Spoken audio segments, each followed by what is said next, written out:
ആപ്പിൾട്രോണിക്സിൻ്റെ പുതിയൊരു വീഡിയോയിലേക്ക് സ്വാഗതം. എന്നെ പരിചയമുള്ള പലരും അല്ലെങ്കിൽ കസ്റ്റമേഴ്സൊക്കെ പുതിയ ആപ്പിൾ പ്രൊഡക്റ്റുകൾ വാങ്ങിക്കുന്നതിന് മുമ്പ് എന്നോട് അഡ്വൈസ് ചോദിക്കാറുണ്ട്. ഒരു ടെക്നീഷ്യൻ എന്ന നിലയിൽ പലരും എന്നോട് അഡ്വൈസ് ചോദിക്കാറുണ്ട്.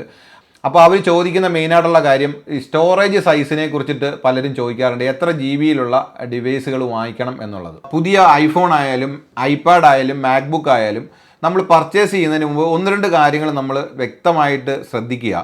പലരുടെ ഒരു തെറ്റിദ്ധാരണയാണ് ആപ്പിൾ ഡിവൈസുകൾ ഹൈ സ്റ്റോറേജ് കപ്പാസിറ്റി ഉള്ള ഡിവൈസുകൾ വാങ്ങിച്ചിട്ട് ഡാറ്റ അതിൽ സ്റ്റോർ ചെയ്ത് വെച്ച് കഴിഞ്ഞാൽ സേഫ് ആയിരിക്കും, ഒരു പ്രശ്നവും ഉണ്ടാകില്ല എന്നുള്ളത്.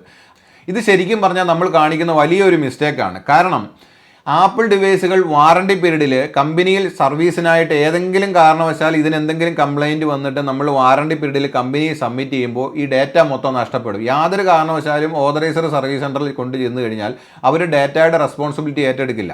കാരണം ഡിവൈസ് ഓണാകാത്ത കണ്ടീഷനിലാണ് വാറണ്ടി പീരീഡിൽ നമ്മൾ കമ്പനിയിൽ കൊണ്ട് സബ്മിറ്റ് ചെയ്യുന്നെങ്കിൽ ഡാറ്റ പൂർണ്ണമായിട്ട് നഷ്ടപ്പെടാനുള്ള സാധ്യത കൂടുതലാണ്. വളരെ ചെറിയൊരു സാധ്യത മാത്രമേ ഉള്ളൂ ഡാറ്റ കിട്ടാനായിട്ട്. കാരണം ഒരു കാരണവശാലും അവർ ഡാറ്റയുടെ റെസ്പോൺസിബിലിറ്റി ഏറ്റെടുക്കില്ല. ഐക്ലൗഡ് സൈൻ ഇൻ ചെയ്തിട്ടുള്ള ഡിവൈസ് ആണെന്നുണ്ടെങ്കിൽ ഐക്ലൗഡ് എക്സിറ്റ് ചെയ്താൽ മാത്രമേ അവർ ഡിവൈസ് അവിടെ അക്സെപ്റ്റ് ചെയ്യുള്ളൂ. അപ്പോൾ ഇൻവാറണ്ടി പീരീഡിൽ ഈ നമ്മൾ ഹൈ സ്റ്റോറേജ് കപ്പാസിറ്റി ഉള്ള ആപ്പിൾ ഡിവൈസുകൾ വാങ്ങി നമ്മുടെ ഡാറ്റാസ് അതിൽ സ്റ്റോർ ചെയ്തിട്ട് വാറണ്ടി പീരീഡിൽ കംപ്ലൈൻറ്റ് വന്നു കഴിഞ്ഞാൽ തന്നെ ഡാറ്റ പോകാനുള്ള സാധ്യത കൂടുതലാണ്. ഇനി ഔട്ട് ഓഫ് വാറണ്ടി പീരീഡിലാണെങ്കിലും ഹാർഡ്വെയറിനോ സോഫ്റ്റ്വെയറിനോ ഏതെങ്കിലും തരത്തിലുള്ള എസ്പെഷ്യലി പുതിയ ആപ്പിൾ ഡിവൈസുകളുടെ കാര്യമാണ് ഞാൻ ഈ വീഡിയോയിൽ പറയുന്നത്. അപ്പോൾ പുതിയ ആപ്പിൾ ഡിവൈസുകളിൽ ഏതെങ്കിലും കാരണവശാൽ സോഫ്റ്റ്വെയറിനോ ഹാർഡ്വെയറിനോ ഏതെങ്കിലും തരത്തിലുള്ള കംപ്ലൈൻറ്റ് ഉണ്ടായിട്ട് നമ്മൾ സർവീസിന് കൊണ്ടുകൊടുക്കുന്ന സമയത്ത് ഇത് സർവീസ് കഴിയുമ്പോൾ ഇതിൽ നിന്ന് ഡാറ്റ നഷ്ടപ്പെടാനുള്ള സാധ്യത കൂടുതലാണ്. പലരും ഇതേപോലെ വർക്ക് റിലേറ്റഡ് ആയിട്ട് ഒരുപാട് ഡാറ്റാസ് സ്റ്റോർ ചെയ്തിട്ടുള്ള പല ഡിവൈസുകളും ഇവിടെ കംപ്ലൈൻ്റ് ആയിട്ട് കൊണ്ടുവരികയും എൻ്റെ ഡാറ്റ ഇമ്പോർട്ടൻ്റ് ആണെന്ന് പറയുകയും ചെയ്യുന്നുണ്ട്. പുതിയ ഡിവൈസുകളിൽ ഡാറ്റ റീട്രൈവ് ചെയ്യുക എന്ന് പറയുന്നത് വളരെ ഡിഫിക്കൽട്ടായിട്ടുള്ളൊരു കാര്യമാണ്. കാരണം പഴയ മാക്ബുക്കുകളിലാണെങ്കിൽ പഴയ മോഡലുകളിൽ റിമൂവൽ ടൈപ്പ് SSD ഉള്ള 2015 മിഡോടുകൂടി removal type SSD Apple stop ചെയ്തു. അത് കഴിഞ്ഞിട്ട് വന്നിട്ടുള്ള എല്ലാ മാക്ബുക്കുകളിലും ഓൺ ബോർഡ് സ്റ്റോറേജ് ആണ് വരുന്നത്. ഫോണുകളിലും ഐപാഡുകളിലും എല്ലാം തന്നെ സ്റ്റോറേജ് ചിപ്പാണ് യൂസ് ചെയ്യുന്നത്.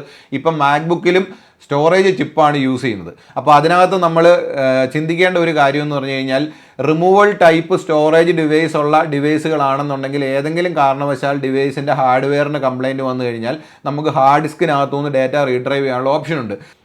ഒരു ആപ്പിൾ ഡിവൈസിൻ്റെ ബേസ് മോഡലും ഹൈ കപ്പാസിറ്റി സ്റ്റോറേജ് ഉള്ള മോഡലുകളും തമ്മിൽ ഏകദേശം 30-40% നമ്മൾ പ്രൈസ് കൊടുത്തിട്ടാണ് നമ്മളിത് വാങ്ങിക്കുന്നത്.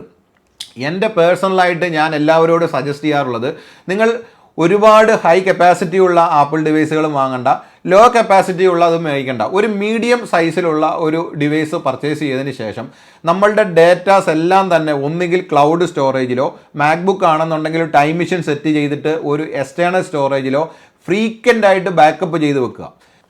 ഇത് നമ്മൾ ഹൈ കപ്പാസിറ്റി ഉള്ള ഡിവൈസുകൾ വാങ്ങിച്ചിട്ട് പാരലായിട്ട് യാതൊരുവിധ ബാക്കപ്പും ചെയ്യാതെ ഒരു സുപ്രഭാതത്തിൽ അല്ലെങ്കിൽ അൺഎക്സ്പെക്റ്റഡ് ആയിട്ട് ആ ഡിവൈസിന് എന്തെങ്കിലും തരത്തിലുള്ള ഫെയിലിയറുകൾ ഉണ്ടായിട്ട് നമ്മളുടെ ഡാറ്റ ഫുള്ള് നഷ്ടപ്പെട്ടു പോകുന്ന നിരവധി കേസുകളാണ് ഈ റീസെൻ്റ് ആയിട്ട് ഉണ്ടായിക്കൊണ്ടിരിക്കുന്നത്. അപ്പോൾ കുറേ നാളായിട്ട് ഞാൻ ഈ ഒരു സബ്ജക്റ്റിനെ കുറിച്ചിട്ട് വീഡിയോ ചെയ്യണമെന്ന് വിചാരിക്കുന്നു. സമയക്കുറവുകൊണ്ടാണ് ഞാൻ ചെയ്യാതിരുന്നത്. അപ്പോൾ ആപ്പിൾ ഡിവൈസുകൾ പുതിയതായിട്ട് പർച്ചേസ് ചെയ്യുന്ന ആൾക്കാർ ശ്രദ്ധിക്കേണ്ട വളരെ ഇമ്പോർട്ടൻ്റ് ആയുള്ള കാര്യമാണ്. നമുക്ക് ഹൈ കപ്പാസിറ്റി ഉള്ള ഡിവൈസുകൾ പർച്ചേസ് ചെയ്യുന്നത് കൊണ്ട് കുഴപ്പമില്ല. പക്ഷേ നമ്മൾ എപ്പോഴും നമ്മളുടെ ഡാറ്റ വാല്യബിൾ ആയിട്ടുള്ള ഡാറ്റയാണെന്നുണ്ടെങ്കിൽ അത് ഫ്രീക്വൻ്റ് ആയിട്ട് ബാക്കപ്പ് ചെയ്യുക. പലരും ഇതേപോലെ ഹൈ കപ്പാസിറ്റി സ്റ്റോറേജ് ഉള്ള ഡിവൈസുകൾ പർച്ചേസ് ചെയ്ത് അവരുടെ ഇതുപോലെ ഡാറ്റകളൊക്കെ സ്റ്റോർ ചെയ്ത് കൊണ്ട് നടക്കുന്നുണ്ട്. അപ്പോൾ അവരെല്ലാവരും തന്നെ ഇപ്പം ഞാൻ എൻ്റെ അനുഭവത്തിൽ നിന്നാണ് ഈ വീഡിയോ ചെയ്യുന്നത്. കാരണം ഒരുപാട് പേര് വളരെ വിഷമത്തോടു കൂടി വന്നിട്ട് ഏതെങ്കിലും തരത്തിൽ ഈ ഡാറ്റ ഒന്ന് റീട്രൈവ് ചെയ്ത് തരാൻ പറ്റുമോ എന്ന് ചോദിക്കുന്നിടത്ത് ഈ ആപ്പിളിൻ്റെ സെക്യൂരിറ്റി എൻക്രിപ്ഷനും എല്ലാം കൂടെ ഉണ്ടായതുകൊണ്ട് ഇത് യാതൊരു തരത്തിലും നോർമലി റീട്രൈവ് ചെയ്യാൻ വളരെ പാടാണ് ഇത് റീട്രൈവ് ചെയ്തെടുക്കാനായിട്ട്. അപ്പോൾ ഡാറ്റ നഷ്ടപ്പെട്ട് തന്നെയാണ്, പിന്നെ കിട്ടാൻ യാതൊരു മാർഗ്ഗവും ഇല്ല. പലരും ഇതേപോലെ വിഷമത്തോട് കൂടിയിട്ട് നമ്മളോട് വന്നിട്ട് അവരെന്ത് തരാമെന്ന് പറഞ്ഞു കഴിഞ്ഞാലും തന്നെ ഡാറ്റ റീട്രൈവ് ചെയ്തെടുക്കാൻ വളരെ ബുദ്ധിമുട്ടാണ്. മാക്ബുക്കുകളുടെയൊക്കെ ആണെങ്കിൽ ഇൻറ്റഗ്രേറ്റഡ് സ്റ്റോറേജ് വരുന്ന പല മാക്ബുക്കുകളുടെയും സ്റ്റോറേജ് കംപ്ലൈൻറ്റ് വരുന്നുണ്ട്. അങ്ങനെയുള്ള കേസസുകളിൽ യാതൊരു കാരണവശാലും ഡാറ്റ കിട്ടില്ല. ഇൻ കേസ് നമ്മൾ ചിന്തിക്കേണ്ട കാര്യം എന്ന് പറഞ്ഞാൽ നമ്മളൊരു ദിവസം മാക്ബുക്കുകളായാലും ഐഫോൺ ആയാലും ഐപാഡ് ആയാലും ഓണാക്കുന്ന സമയത്ത് റീസ്റ്റാർട്ട് ആവുകയോ അല്ലെങ്കിൽ ആപ്പിൾ ലോഗോയിൽ സ്റ്റക്ക് ആവുകയോ ചെയ്താൽ പോലും ഡാറ്റ നഷ്ടപ്പെടാനുള്ള സാധ്യതയുണ്ട്. നമ്മുടെ ക്ലൗഡിൽ ഡാറ്റ ഉണ്ടെന്നുണ്ടെങ്കിൽ വളരെ സേഫാണ്.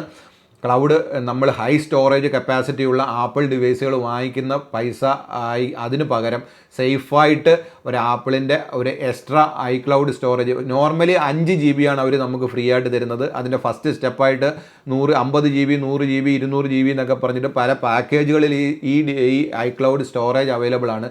അത് ഏറ്റവും കുറഞ്ഞത് എനിക്ക് തോന്നുന്നു 100 രൂപ കൊടുത്തു കഴിഞ്ഞാൽ 50 GB കിട്ടും എന്ന് തോന്നുന്നു. അപ്പോൾ അതേപോലെ നമ്മുടെ ഇമ്പോർട്ടൻറ്റ് ഡാറ്റ എപ്പോഴും ആപ്പിൾ ഡിവൈസുകൾ ഉപയോഗിക്കുന്ന എല്ലാവരും തന്നെ നിങ്ങളുടെ ഡാറ്റ ഇമ്പോർട്ടൻ്റ് ആണ് എന്നുണ്ടെങ്കിൽ ഒരു ഐക്ലൗഡ് എക്സ്ട്രാ സ്റ്റോറേജും കൂടെ പർച്ചേസ് ചെയ്യുന്നത് വളരെ നന്നായിരിക്കും. മാക്ബുക്ക് ഉപയോഗിക്കുന്ന ആൾക്കാർ ഒരുപാട് ഡാറ്റാസ് ഉണ്ടെന്നുണ്ടെങ്കിൽ ഏറ്റവും നല്ല മാർഗ്ഗം എന്ന് പറയുന്നത് ടൈം മെഷീൻ സെറ്റ് ചെയ്ത് വെച്ച് കഴിഞ്ഞാൽ ഫ്രീക്വൻ്റ് ആയിട്ട് അതിൽ കണക്ട് ചെയ്തിട്ടാൽ ഓട്ടോമാറ്റിക്കലി അത് സിങ്ക് ആയിക്കൊണ്ടിരിക്കും. ഏതെങ്കിലും കാരണവശാൽ മാക്ബുക്കിന് എന്തെങ്കിലും പ്രോബ്ലം വന്നു കഴിഞ്ഞാൽ നമുക്ക് ടൈം മെഷീനിൽ നിന്ന് ഡാറ്റ റീസ്റ്റോർ ചെയ്തെടുക്കാവുന്നതേ ഉള്ളൂ. അത് ഏത് തരത്തിലുള്ള കംപ്ലയിൻറ്റ് വന്നു കഴിഞ്ഞാൽ നമുക്ക് ഡാറ്റ റീസ്റ്റോർ ചെയ്ത് എടുക്കാവുന്നതാണ്. പിന്നെ ശ്രദ്ധിക്കേണ്ട ഒരു കാര്യം, പുതിയ ഡിവൈസുകളിലെല്ലാം തന്നെ എൻക്രിപ്ഷൻ ഉള്ളതായതുകൊണ്ട് ആപ്പിൾ ഡിവൈസുകളുടെ ഐക്ലൗഡ് ഐഡിയും പാസ്വേഡും മസ്റ്റായിട്ടും ഓർത്ത് വെക്കുക. ആപ്പിൾ ഐഡിയും പാസ്വേഡും മറന്നുപോയി കഴിഞ്ഞാൽ ഡാറ്റ റീട്രൈവ് ചെയ്യാൻ പാടാണ്. അപ്പോൾ ഇതേപോലെ ആപ്പിൾ പ്രൊഡക്റ്റുകളുടെ റിപ്പയറിംഗ് സംബന്ധമായിട്ട് ഇൻഫോർമേറ്റീവ് ആയിട്ടുള്ള മറ്റൊരു വീഡിയോയിൽ വീണ്ടും കാണാം. Thanks for watching.